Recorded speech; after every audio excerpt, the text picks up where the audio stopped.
I love the new updates to Keynote. Live video is brilliant, and one of my favorite things is using live Animoji on the MacBook version. So let's take a look at how we do this. We're going to head up to media. I'm just going to add in live video, and it'll go straight to the default camera, which is the FaceTime HD camera built into the MacBook.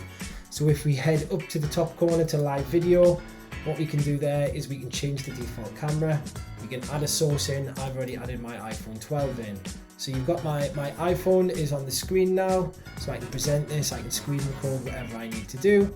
To do this, I'm just going to open Clips and start a new project. And what I'm going to do is I am going to, first of all, I am going to change the orientation. So I'm going to hit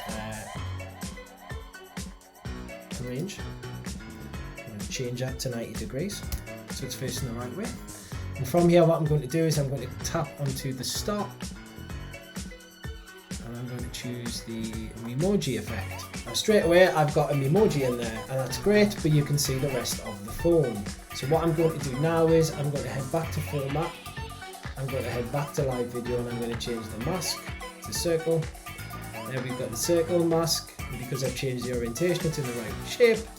And I'm going to double tap and I'm going to drag that along to the side just to hide those buttons. And there we are, I've got live Animoji. Now this can be used for multiple things. You could be remote or hybrid learning, or making videos using Keynote. And all you've got to do is quite simply scroll down the side where you can't see, and I can change to any Animoji, any character that I need to change to.